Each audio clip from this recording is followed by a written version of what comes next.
स्वागत है आप सभी को। आज हम लोग रीजनिंग के आगे के क्लास को कंटिन्यू करते हैं। इससे पहले हम लोगों ने कुछ क्लास किए थे, फिर से आज हम लोग रीजनिंग स्टार्ट करने जा रहे हैं। क्योंकि रीजनिंग के बाद हमने कुछ क्लासेज 2 टॉपिक लगभग मैथ का कवर किए, उसके बाद जीके जीएस का 3 टॉपिक हम लोगों ने कवर किए, फिर हम लोग रीजनिंग पे आए। और उसके बाद आपका जो इवनिंग वाले क्लासेज चलते हैं उसमें मिडवाइफरी, कम्युनिटी हेल्थ नर्सिंग, ये 2 टॉपिक चल रहे हैं। तो आपका इस तरीके से सर्कुलर चलते रहेंगे और सारा सब्जेक्ट आपका इस तरीके से पूरा सिलेबस कवर हो जाएगा कि आपको लगेगा कि मेरा अब पूरा तैयारी बहुत ही बेहतरीन हो गया और आपको पता भी नहीं चलेगा। इस तरीके से हम आपको सारा सिलेबस कवर करवा देंगे कि आपको कोई भी बर्डन नहीं लगेगा, पूरा इजी लगेगा। इस तरीके से हम आपको रीजनिंग भी पढ़ाते हैं और मैथ भी पढ़ाते हैं। साथ ही आपका जो इवनिंग क्लास में चलता है एएनएम का टेक्निकल टॉपिक, चाहे मिडवाइफरी हो चाहे कम्युनिटी हेल्थ नर्सिंग हो, वहाँ पे विथ थ्योरी के साथ हम आपको सारी चीज़ों को समझाते हैं। इतना बेहतरीन क्लास आपको कहीं नहीं मिलेगा। अगर आपको इस बार रिजल्ट लेना है, जैसे बीटीएससी एएनएम में बहुत सारे एएनएम सिस्टर का रिजल्ट हुआ है, अगर आपको भी इस बार जो 5006 बहाली है इसमें अगर आपको नौकरी लेनी है तो ज़रूर आप लोग इस नंबर पर कॉल करके व्हाट्सअप करके क्लास में जुड़ जाइएगा। आपको निश्चित ही क्लास से फ़ायदा होंगे, आपका रिजल्ट सुनिश्चित हो पाएगा और आपको इस साल जॉब लग पाएंगे। अगर आपको सच में नौकरी की ज़रूरत है एएनएम की नौकरी को तो इस नंबर पर आप लोग कांटेक्ट करके ज़रूर क्लास में ज्वाइन हो जाइएगा। जो भी आपका छूटा हुआ क्लास है, चाहे रीजनिंग का, मैथ का हो, ज़्यादा क्लास अभी छूटा नहीं है आपका, वो सारे मिल जाएंगे। दिक्कत होंगे तो हम आपको सारी चीज़ फिर से बता देंगे। लेकिन जो भी स्टूडेंट छूट गए भी हैं वो सारे स्टूडेंट क्लास में जुड़ जाइए। बहुत सारे स्टूडेंटों ने क्लास में जुड़े हुए हैं। तो चलिए हम लोग आज रीजनिंग के आगे के क्वेश्चन को कंटिन्यू करते हैं, ठीक है। रीजनिंग में आप लोगों को जैसे कि कुछ जो पोर्शन है वहाँ से दिक्कतें आती है, जैसे कि ये मिसिंग नंबर सब रहता है। ये जैसे इसमें क्या दिया है कि निम्नलिखित में से इस टाइप का क्वेश्चन थोड़ी सी आप लोगों को लगेगा, लेकिन हम इस तरीके से आपको बताएंगे कि पूरा इजी लगेगा और आपके एग्ज़ाम में ही बहुत हार्ड इन सब पे क्वेश्चन आएंगे नहीं, ठीक है। तो इस सब पे ऐसा क्वेश्चन आएगा कि आप लोग बना सकते हैं, जो भी पढ़े रहेगा ठीक से भी उसे बन जाएगा। और ये सब स्कोरिंग सब्जेक्ट है, जो भी क्वेश्चन आपका बनेगा एग्जाम में उससे आपका नंबर आएंगे। गलती होने का बहुत कम चांसेस रहता है। अगर आपका आंसर निकल रहा है, ऑप्शन से मैच हो रहा है, तो समझिए आपका आंसर आ गया। तो कह रहा है कि निम्नलिखित में से प्रश्नवाचक चिन्ह के स्थान पर मतलब कि कौन सी संख्या होगी। देखिए अब ये संख्या किस पैटर्न पर बढ़ रहा है वो आपको देखना रहा था। हमने 2-3 चीज़ें बताए हैं कि या तो जोड़ घटाव करके देखिए किस तरीके से ये बढ़ रहा है, या गुना करके देखिए, स्क्वायर करके देखिए। और हमने आपको स्क्वायर करने के लिए बोले भी थे, 20 तक का स्क्वायर करके रखिए। जैसे कि 2 का स्क्वायर करने पर 4 आता है, 3 का स्क्वायर करते हैं तो 3 की 9 आता है, 4 का स्क्वायर करने पर 4 चौको 16 आता है। अगर जिसको 1 मिनट रुकिए,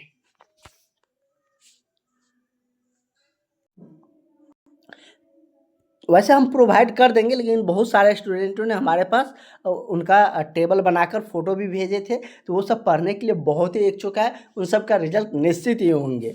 तो चलिए जो कहते हैं उसे फॉलो करिए, आपका तैयारी बहुत बेहतरीन हो जाएंगे। उससे आपका मैथ रीजनिंग दोनों में फ़ायदा हो रहा है।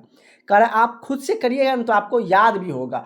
हम आपको तो कभी भी प्रोवाइड कर देंगे, मेरे पास वो सारा चीज़ लिखा हुआ है, लेकिन हम आपसे चाह रहे हैं कि आप सब करके हमें दिखाएं कि हमने ये कर लिए हैं। देखिए ये किस तरीके से बढ़ रहा है। 1 से 2 गया, 2 से 4, 4 से 7, 7 से 11 गया। देखिए अब हम देखते हैं, घटा के देख लीजिए। ऐसे अगर सोच नहीं पा रहे हैं तो अगला में से जो बढ़ा है उसमें से घटा के, अगला में से पिछला को घटाएंगे तो कितना बढ़ा है। 1 से 2 गया है, वही ना। 1 से 2 गया है मतलब कि 1 यहाँ पर बढ़ा है। यहाँ से 2 से 4 चला गया मतलब कि 2 बढ़ा है। यहाँ से 4 से 7 चल गया मतलब कि 3 बढ़ा है। यहाँ से देखिए 7 से 11 चल गया मतलब कि 7 4 11 होता है ना, 4 बढ़ा है। देखिए पहला में 1 बढ़ा है, पहला दो संख्या जो है उसमें 1 बढ़ा है, फिर 2 बढ़ा है, फिर 3 बढ़ा है, फिर 4 बढ़ा है। तो उससे अगला संख्या क्या होंगे, 5 बढ़ेगा। तो देखिए 11 में अगर हम 5 जोड़ेंगे तो कितना आ जाएगा, 5 बढ़ेगा ना, तो 11 5 कितना हो जाएगा, तो आपका 16 हो जाएगा। मतलब कि ये जो प्रश्नवाचक चिन्ह है, खाली स्थान का जो चिन्ह है, प्रश्नवाचक जो चिन्ह है, वहाँ पर क्या होंगे, 16 हो जाएंगे। मतलब कि किस तरीके से, किस पैटर्न से ये बढ़ रहा था, ये आपको पता लगाना था। बहुत आसान था। देखिए, रीजनिंग एक बार आप प्रैक्टिस करिएगा, जैसे हम आपको बताते हैं, अब पैटर्न समझ गए कि कैसे बढ़ रहा है, इस तरीके से हमको सोचना है रीजनिंग में, ये आपको मेनली सीखना है। और बहुत ज़्यादा आपको मतलब 3-4 ही तरह रहते हैं इस तरीके के क्वेश्चन में। आपको या तो जोड़ के देखना है, घटा कर देखना है, गुना करके देखना है, या स्क्वायर करके, इसी 3-4 पे क्वेश्चन बनते हैं। तो इसमें बहुत ज़्यादा आपको कन्फ्यूजन की बात भी नहीं है। और जैसे प्रैक्टिस करिएगा अपने आप होने लगेंगे। तो इसका आंसर क्या हो जाएगा, 16 हो जाएगा, ऑप्शन नंबर ए। किसी को कोई दिक्कत है, देखिए 1 से 2 बढ़ा था, 1 पे से 2 चल गया, मतलब कि 1 बढ़ा, फिर 2 से 3 नहीं हुआ, 4 बढ़ गया, 4 आ गया, मतलब कि 2 बढ़ गया, 4 से 7 चला गया, मतलब 3 बढ़ गया, 7 से 11 चल गया, 7 4 11, 4 बढ़ गया, तो 11 से अगला में 5 बढ़ना चाहिए ना, तो 11 5 कितना हो जाएगा, 16 हो जाएगा। बस सिंपल था। नेक्स्ट क्वेश्चन हमारा ये रहा। देखिए क्वेश्चन नंबर 2 है, ये यहाँ पर 2 है, यहाँ से क्वेश्चन स्टार्ट होता है। 11 है, 13 है, 17 है, 19 23 29 31 इस तरीके से दिया गया। इसमें थोड़ा सा मिसिंग है, इसको हम लोग करेंगे, ठीक है। ये क्वेश्चन क्या कर रहा है, ये आसान भी है, आप देख लीजिए। इस टाइप पे हम 5 क्वेश्चन आपको कराएंगे, फिर दूसरे पैटर्न पे चलेंगे। एक ही पैटर्न पे बहुत सारा क्वेश्चन नहीं करेंगे। फिर जब हम रीजनिंग को ड्रॉप करके मैथ पे चलेंगे, फिर जब आएंगे रीजनिंग पे, तो फिर हम और टाइप का क्वेश्चन देखेंगे। अभी हम इसमें इस टाइप के 5-6 क्वेश्चन देख लेते हैं, जिससे कि आपका कंसेप्ट डेवलप हो जाए और आप बनाना सीख जाए। ये नोट्स आपको मिल जाएंगे, जिन्होंने भी क्लास ज्वाइन कर रखे हैं। ये नोट्स नया नोट्स बना है रीजनिंग का, इससे पहले वाले हमने आपको प्रोवाइड भी किए थे। इसमें आपका नीचे में आंसर भी दिया गया है, तो आपके लिए बढ़िया से इसमें सारा कुछ किया गया है। तो ये आप सबको मिल जाएंगे, जिन्होंने भी क्लास ज्वाइन किया है। एक बार क्लास देखिए, उसके बाद बनाने का प्रयास करिए। इसी नोट्स से बनाइए, क्योंकि क्लास तो आप इसी का देखते हैं, इसी नोट्स का खुद से बनाइए। अगर दिक्कत आ रहा है तो फिर वीडियो में देखिए कि कहाँ पर हम सोच नहीं पा रहे हैं, हम तो ऐसे बता रहे हैं आपको। फिर अगला क्वेश्चन बनाइए, जो नहीं बताए हैं उसे भी बनाने का प्रयास करिए। अगला क्लास में तो हम उसको डील करेंगे ही। देखिए इसमें किस पैटर्न से बढ़ रहा है। 1 से 9 गया, 9 से 25, 25 से 49, 49 से 180, 121। हम इसलिए आपको कहते हैं कि स्क्वायर वाला याद रखिए। देखिए 1 का स्क्वायर, एक स्क्वायर का मतलब क्या है, जो संख्या है उसको उतना बार लिखिए। 2 का स्क्वायर है तो 2 को 2 बार लिखिए, 2 दूनी 4 होगा ना। इसी तरीके देखिए ये स्क्वायर पर ही बैठा हुआ है। देखिए 2 का स्क्वायर 4, इसलिए हम आपको कहते हैं उसी दिन से जब रीजनिंग का फर्स्ट क्लास हुआ था, आप स्क्वायर वाला याद कर ले। 3 का स्क्वायर 9, 4 का स्क्वायर कितना, 4 गुना 4 16।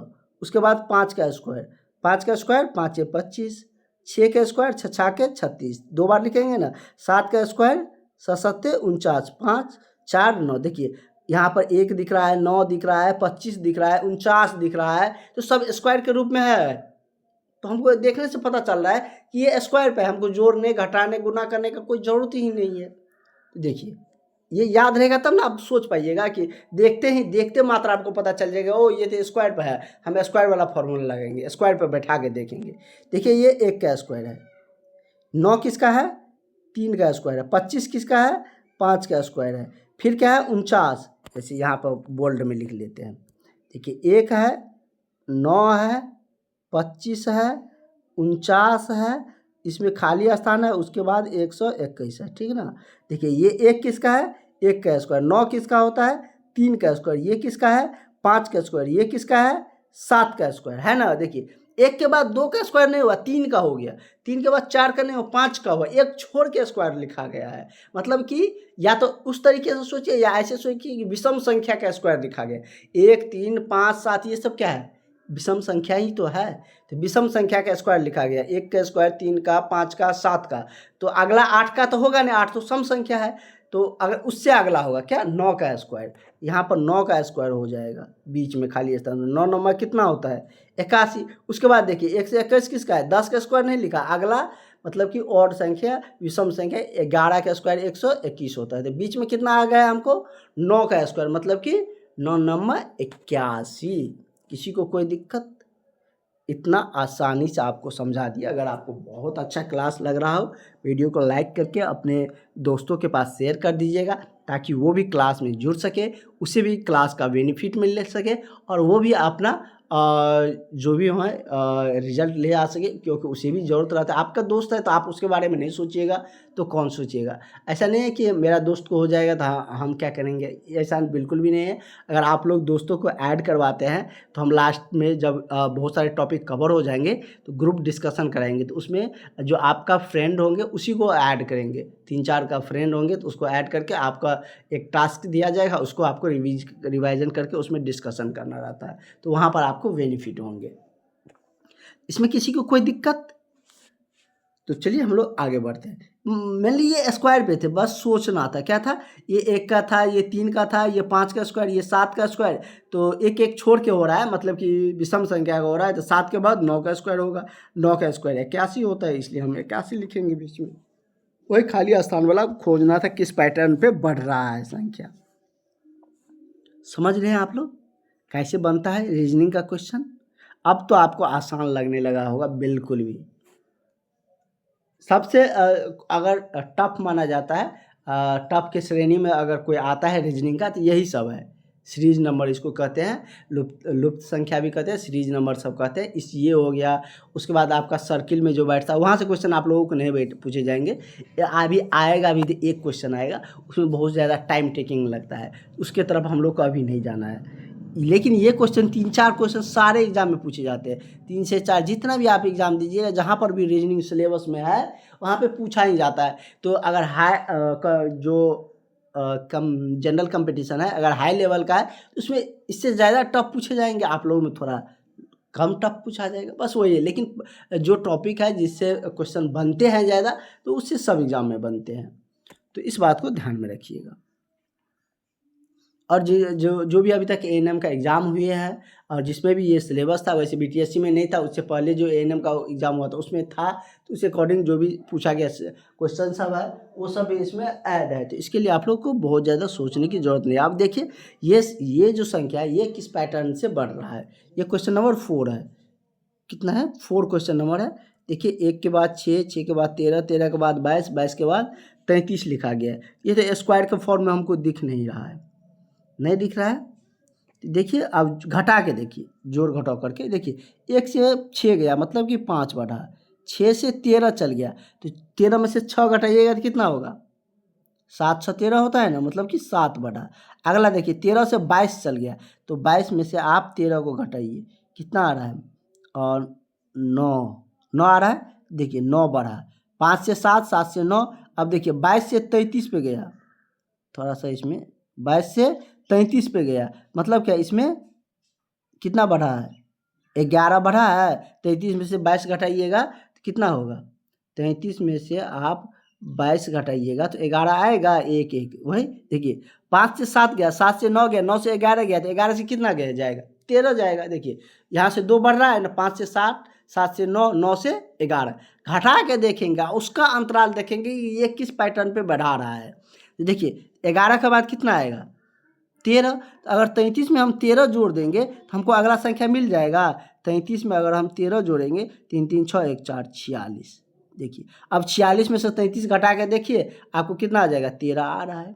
इस पैटर्न पे बैठ रहा था ना, किसी को कोई दिक्कत नहीं हुआ? फिर से समझा देते हैं। 1 है, 6 है, 13 है, 22 है, 33 है, यही है। देखिए यहाँ से यहाँ गया, 6 में से 1 घटाएंगे 5, 5 बढ़ा। 13 में से 6 घटाएंगे 7 बढ़ा। 22 में से 13 घटाएंगे तो 9 घट के आएगा, घटा के आप लोग देख लीजिए, इतना तो कर ही सकते हैं। और 33 में से 22 घटा के देखिए 11 आया। देखिए कैसे कैसे बढ़ रहा है। देखिए यहाँ से मतलब कि 5, अब इस पे हम जाएंगे, ये घटाए। देखिए 5 से 7 चला गया, 7 से 9 चल गया, 9 से 11 चल गया, मतलब 2 बढ़ते जा रहा है ये वाला, जब हम घटा के आए वो वाला। तो अब देखिए 11 से अगर अगला 2 संख्या का अंतर हमको कितना आना चाहिए? 13 आना चाहिए। अगर हम इसमें 13 जोड़ देंगे तो अगला हमको संख्या मिल जाएगा, 46 आ जाएगा, और उसका अंतर हमको 13 आ रहा है, क्योंकि 2 संख्या का अंतर देखिए, मतलब कि इसमें 2 संख्या का 5 है, उसके बाद 7, उसके बाद 9, 9 के बाद 11, 11 के बाद कितना आना चाहिए? 13 आना चाहिए। बस इस तरीके से सोचना रहता है। एक बार उसको आप अब बनाइएगा, खुद से थोड़ा सा सोचने का प्रयास करिएगा, अपने आप बनेगा। अब एक बार हम लोग दूसरे टाइप के क्वेश्चन पे चलते हैं, उसके बाद 5-6 नंबर का क्वेश्चन देखेंगे, क्योंकि एक ही टाइप पे आप लोगों को लगने लगेगा कि सर थोड़ा हार्ड लग रहा है। थोड़ा सा पैटर्न बदलते हैं, ये सब क्वेश्चन करेंगे, ऐसा नहीं कि कोई क्वेश्चन छोड़ेंगे। अब ये क्वेश्चन है, ये क्वेश्चन आप खुद भी बना सकते हैं। देखिए क्या कह रहा है क्वेश्चन, कह रहा है कि नीचे दिए गए विकल्पों में से वह शब्द चुनिए जो दिए गए शब्द जो यहाँ पर दिया गया है उसमें से अक्षर नहीं बनाया जा सकता है। देखिए इसमें जो भी अक्षर दिया है उससे इसमें से कौन सा ऐसा अक्षर है जो नहीं बनाया जा सकता है। तो नहीं बनाया जा सकता है, जो शब्द इसमें नहीं होगा, इसमें दे दिया गया होगा तो वही नहीं बनेगा ना। अब देखिए इसमें है ए तो इसमें भी है, आर इसमें भी है, जी इसमें भी है, ई देखिए इसमें है तो इसमें भी है, एन देखिए एन इसमें है, इसमें भी है, टी देखिए टी इसमें है, टी इसमें भी है, आई देखिए आई इसमें भी है, सी इसमें है, सी इसमें भी है। तो मतलब कि उसी को आगे पीछे करके बनाया है, तो ये तो इस अक्षर से बन सकता है, तो ये नहीं होगा। हमको ऐसा संख्या खोजना, ऐसा जो वर्ड बना है वो खोजना है जो इससे नहीं बनाया जा सकता है। देखिए अब ये देखिए ये भी बन जाएगा, सी है, ये है, आर भी है, इसमें ई तो है, ये है, ए भी है, टी भी है, आई भी है, एन भी है, जी भी है। ये भी हमारा आंसर नहीं होगा क्योंकि ये भी इस संख्या से बन सकता है। अब सी वाला पे चलते हैं, सी में क्या है, आर, तो आर है, ई भी है, इसमें टी तो है ही, आई देखिए आई भी है, एक ही आई है, उसके बाद आर है, इसमें दो आर आ गया, इसमें 2 आर है नहीं है, उसके बाद आई है, आई भी इसमें 2 आ गया, 2 इसमें है तो इसमें भी 2 होना चाहिए, लेकिन इसमें 2 है ही नहीं, तो ये आंसर हमारा सही हो जाएगा। हमको वही संख्या खोजना था जो इस संख्या से नहीं बना, इस वर्ड से नहीं बना, ऐसा हमको वर्ड खोजना था जो इस वर्ड से नहीं बन सकता है। ऐसा ये वर्ड है जो इससे नहीं बन रहा है, क्योंकि इसमें 2 आ रहा है, इसमें एक ही आ रहा है, इसमें 2 आया है, इसमें एक ही आया है, तो इससे नहीं बनेगा, इससे ये वर्ड इससे नहीं बन पाएगा। यही हमारा करेक्ट आंसर हो जाएगा। इस टाइप का क्वेश्चन भी पूछे जाएंगे। इस टाइप का क्वेश्चन बस 1-2 प्रैक्टिस करिएगा, अपने आप आ जाएगा। इसमें देखिए इसमें सिर्फ आपको खोजना था, सब ऑप्शन पे जाना था, वहाँ से पता लगाना था कि किससे बन रहा है किससे नहीं बन रहा है। तो अब आपका इसका आंसर भी आ गया। अब हम लोग नेक्स्ट क्वेश्चन पे चलते हैं। अगला हमारा ये रहा क्वेश्चन, कह रहा है कि ये भी आसानी क्वेश्चन है, ज़्यादा नहीं क्वेश्चन हो रहा है, क्वेश्चन ज़्यादा नहीं करवाया है, इसमें थोड़ा सोचने वाला रहता है ना, इसलिए आप लोगों को लगेगा कि बहुत पढ़े हैं आज। बहुत ज़्यादा क्वेश्चन नहीं कराएंगे, जिस दिन भी रीजनिंग होंगे, जिस दिन ज़्यादा समझाने का रहेगा उस दिन कम ही क्लास करेंगे, और जब हमारा पूरा रीजनिंग हो जाएगा, जब हम लोग रिवीजन क्लास स्टार्ट करेंगे तो उस समय आपको एक दिन में 50 क्वेश्चन भी कर लेंगे, 30 क्वेश्चन भी कर लेंगे। रीजनिंग में बहुत ज़्यादा क्वेश्चन एक दिन में नहीं करेंगे, क्योंकि उससे आप लोगों को समझने में दिक्कत होंगी, क्योंकि ये सब समझने वाले चीज़ है। ऐसा तो है नहीं कि क्वेश्चन है उसका ऑप्शन टिक करते जाना, इसका बी होगा इसका सी होगा, ऐसा तो यहाँ पर प्राय होता नहीं है। इसमें बताया जाता है कैसे बना है, तो इसलिए इस बात पर आप लोग पूरी तरीके से फोकस करें, निश्चित ही आपको रीजनिंग आएगा। एक क्लास से घबराना नहीं है, धीरे धीरे आपको सारी चीज़ें समझने आने लगेगा। कोई तो ऐसा नहीं है कि एक ही बार में सीख जाता है। जो चीज़ आपको समझ में नहीं आता उसको दोबारा देखिए, दोबारा पढ़िए, फिर से प्रैक्टिस करिए, अपने आप आ जाएगा। जब रीजनिंग आने लगेगा तो आपको सबसे स्कोरिंग एग्ज़ाम में, आप देखिएगा एग्ज़ाम में आपका सबसे अधिक जो मार्क रहेगा वो रीजनिंग में ही, सबसे अधिक जो अंक रहेगा सही वाला वो रीजनिंग में ही रहेगा। ठीक है, तो इस बात पर आप लोग ध्यान रखिए और पूरी तरीके से फोकस करिए, क्योंकि रीजनिंग अगर आपका 20 पूछा जाता है तो आप 20 में 20 ला सकते हैं। वही अगर नॉन टेक्निकल की बात करें, मिडवाइफरी कम्युनिटी में अगर उसमें 40 क्वेश्चन पूछा जा रहा है तो वहाँ पर 30 लाने में भी आपको बहुत मेहनत करना पड़ेगा, लेकिन यहाँ पर 20 में 20 आप ला सकते हैं।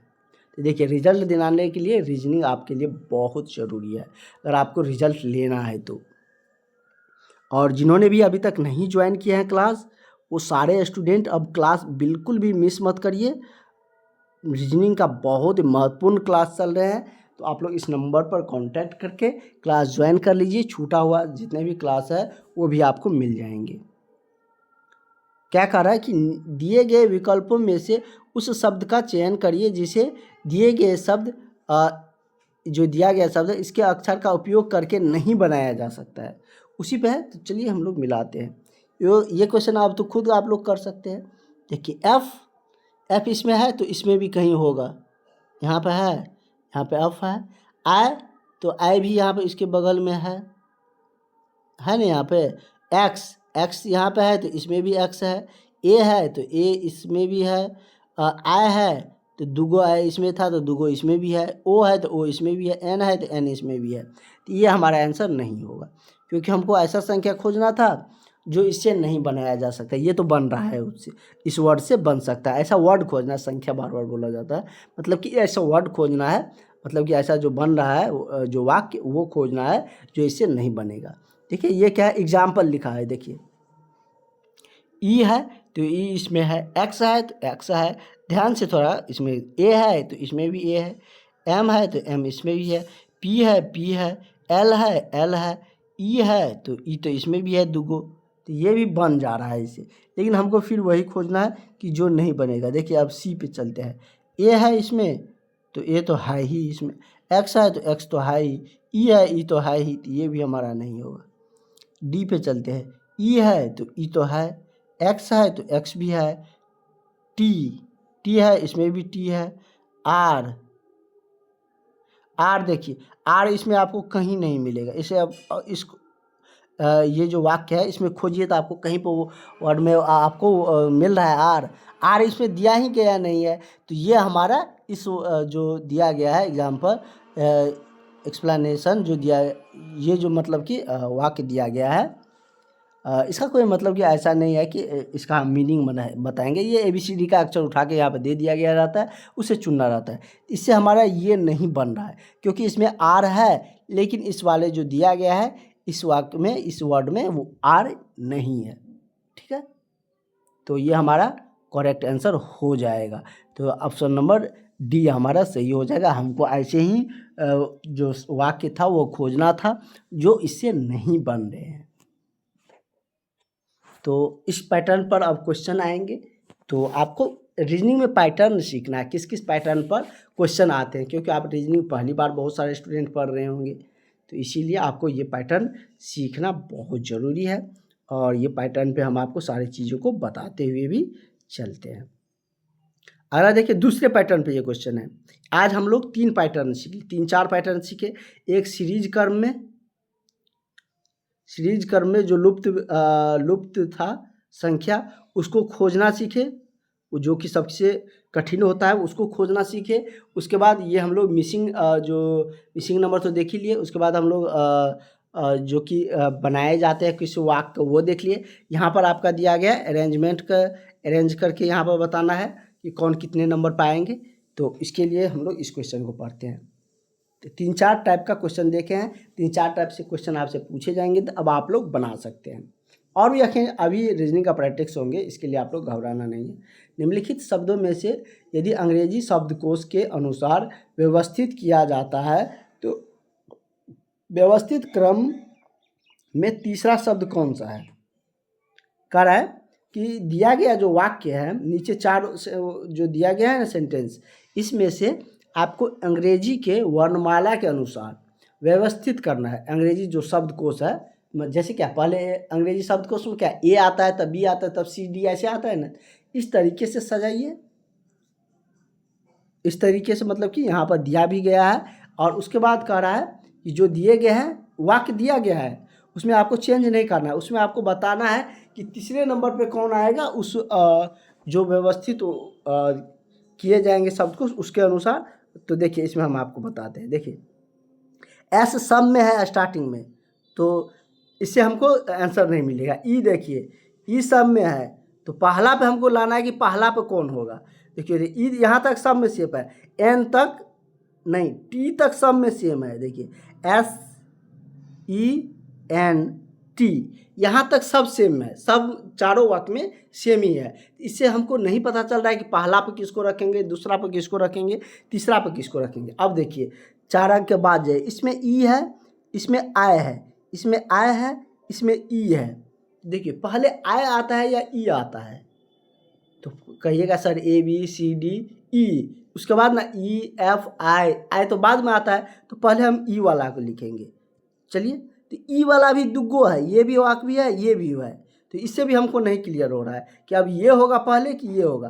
देखिए ई के बाद एन आ रहा है, तो एन दोनों में है, तो यहाँ पर भी क्लियर नहीं होगा। देखिए उसका अगला देखिए, यहाँ पर सी है, यहाँ पर टी है, तो पहले सी ना आएगा, तो ये वाक्य हमको क्या हो जाएगा, पहला अक्षर पे आ जाएगा। ठीक है, तो ऑप्शन नंबर डी हमको पहला पे आ गया। लेकिन हमको तीसरा पर जो शब्द आ रहा है उसको खोजना है। अब देखिए पहला पे ये आया तो दूसरा पे ये आएगा, क्योंकि एस ई के मतलब कि एस ई एन टी के बाद यही दोनों पे कंपटीशन चल रहा था कि कौन पहले आएगा, तो पहले अगर ये आ गया तो दूसरा पे ये आएगा। ऑप्शन नंबर ए दूसरा पे आया। अब हमको तीसरा पे लाना है, तो तीसरा अब ये दोनों में चलते हैं। देखिए S E N T, T तक तो दोनों में सेम है, आई तक भी सेम है, इसके बाद इसमें एम है, इसमें एन है, तो पहले कौन आता है, एम या एन आता है, तो पहले एम आता है, तो एम वाला ये है, तो बी आ गया तीसरे नंबर पर। तो हमारा आंसर क्या हो जाएगा, ऑप्शन नंबर बी ही क्या हो गया, सही हो गया। ठीक है, मतलब कि इसमें क्या खोजना था, इस बी हमारा मतलब इसका सही हो गया, मतलब कि सजाना था कि अगर हम इसको बोले कि आप सजा के लिखिए कि कौन पहला कौन दूसरा कौन तीसरा पाएगा। देखिए तो पहला पे हमको कौन आ रहा था, पहला पे अगर हम बात करें तो हमको डी आ रहा था। देखिए एस ई एन टी, इसमें तो यहाँ तक सब में सेम है ना, टी तक तो सब में सेम है 4 अक्षर, तो इससे हमको नहीं पता चल रहा है कि हम पहला पर किसको रखेंगे। लेकिन उसके अगला जाते हैं, 5वां संख्या देखिए, 5वां जो वर्ड है उसको देखिए, इसमें ई है, इसमें आई है, तो आई वाला तो वैसे हट गया, पहले ई वाला को लेंगे। ई वाला में भी दोनों पे ए है, तो ए और डी दोनों में है, तो दोनों को तो हम लेंगे नहीं, किसी एक को सिलेक्ट करना है। उसके बाद एन इसमें भी है, इसमें भी है, यहाँ तक भी हमको क्लियर नहीं हुआ।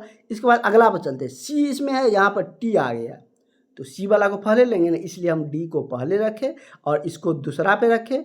और इसमें हम जब करने जगह तीसरा चौथा के लिए कि कौन तीसरा पे होगा कौन चौथा पे होगा, तो यहाँ पर देखिए S E N T, T तक तो आई तक तो इसमें सेव था, एस ई एन टी है, उसके बाद आई के बाद इसमें एन है, इसमें एम है, तो पहले कौन आता है, एम आता है, तो बी वाला तीसरा पे आ जाएगा, या सी वाला चौथा लास्ट में आ जाएगा। तो समझ गए, ए बी सी डी के जो अक्षर के अनुसार उसको अरेंज करना रहता है कि कौन पहले आएगा, कौन दूसरे स्थान पर आएगा, कौन तीसरे स्थान पर आएगा। तो ये समझ गए, तो ये पैटर्न भी अब आप लोग समझ गए। इस तरीके से इस टाइप का रीजनिंग बनता है। अब इस टाइप से और भी क्वेश्चन इसमें दिए गए हैं, उसको बनाने जाइएगा तो आपको खुद ब खुद बनेगा। बीच में कुछ क्वेश्चन छूटा हुआ है, उसको भी हम लोग करेंगे, लेकिन एक ही टाइप पे एक ही पैटर्न पे करते रहते तो थोड़ा आप लोगों को भी बोरिंग लगता है, इसलिए अलग अलग टाइप का भी करवाए हैं। अगर दिक्कत रहता है तो जो भी स्टूडेंट जुड़े हुए हैं वो बता सकते हैं, कल के क्लास में जिस भी क्वेश्चन में दिक्कत होंगे उसको फिर से बताएंगे। ठीक है, जिस भी क्वेश्चन में अगर आप लोगों को दिक्कत हुआ उसको फिर से बताया जाएगा। एक और क्वेश्चन देख लेते हैं, विषम संख्या ज्ञात करें। विषम मतलब ये नहीं कि सम और विषम कर है, विषम मतलब अलग संख्या। जो इसमें 4 ऑप्शन दिया गया है, इसमें से कौन ऐसा है जो अलग है, मतलब 3 सेम होगा और चौथा क्या होगा, अलग होगा। तो देख लीजिए, इसमें ऐसे तो हमको इसमें नहीं पता चल रहा है कि कैसे होंगे। सब में 3-3 संख्या है, अगर ऐसे रहेगा, मान के चलिए ए में ऐसे दे दिया है 1 3 4, बी में ऐसे दे दिया 2 3 6, सी में दे दिया ऐसे 5 7 3 2। कहेगा इसमें कौन अलग है, विषम है, अलग है, ये हो जाएगा। इसमें 3-3 संख्या था, इसमें 4 था, लेकिन ये इस पर नहीं बैठ रहा है, सब में 3 ही 3 संख्या है, तो इसमें हमको नहीं पता चल रहा है। अब देखिए 2 से भाग भी नहीं लगेगा, 2 से भाग किसी में लगेगा, सबको जोड़ेंगे 5 1 6, लेकिन ये सब तो उससे ज़्यादा हो रहा है। 3 से भाग देखिए, 3 2 5 1 6, तो ये 3 से विभाजित का नियम क्या होता है, सब संख्या को जोड़िए और देखिए वो 3 के पहाड़ा में आ रहा है, 3 से कट जाएगा तो वो 3 से विभाजित हो जाता है। देखिए इसमें क्या है, 3 2 1, तो 3 2 और 1 को जोड़िए, 3 2 1 को जोड़ेंगे कितना हो गया 6, 6 3 से विभाजित है। इसमें देखिए 7 8 और 9 को जोड़िए, तो 8 और 7 कितना हो गया 15, 15 और 9 हो गया 24, 24 भी 3 से विभाजित है, 8 3 24 होता है तो ये भी विभाजित है। ये देखिए 4 5 7, ये कितना हो गया 5 4 9 और 9 7 16, 16 तो 3 से विभाजित होगा नहीं, एगो ये हो गया। ये देखिए 6 और 5 कितना हो गया, 6 5 11 और 7 18, तो ये भी 3 से विभाजित। देखिए पहला संख्या, दूसरा संख्या और ये डी चौथा 3 से विभाजित है, लेकिन सी वाला 3 से विभाजित नहीं है। यही क्या हो गया, अलग हो गया, विषम संख्या हो गया। मतलब कि ये इन तीनों से अलग संख्या है, विषम संख्या है। यही आपको इस तरीके से सोचना था। मैथ पर रीजनिंग पढ़ने से आपका माइंड डेवलप होता है, इसीलिए रीजनिंग दिए जाते हैं। कोई कठिन नहीं है। हम आपको जब तक रीजनिंग समाप्त होगा आप लोग रीजनिंग का मास्टर हो जाइएगा और आपका सारा क्वेश्चन बनने लगेगा। अभी आपको कठिन लगेगा, पहली बार पढ़ रहे हैं, इसको एक बार 2 बार वीडियो को देखिए।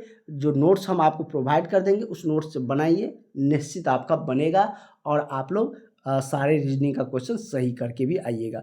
और जिन्होंने भी अभी तक क्लास में नहीं जुड़े हैं वो सारे स्टूडेंट क्लास में जुड़ जाइएगा, इस नंबर पर कॉल करके, व्हाट्सअप करके। और आगे की जो भी क्लासेज है वो मिलते रहेंगे, नोट्स भी मिलेंगे, पीछे का भी जो क्लास छूट गया है वो भी आपको मिल जाएगा। ठीक है, तो मिलते हैं हम लोग नेक्स्ट क्लास में। Thank you.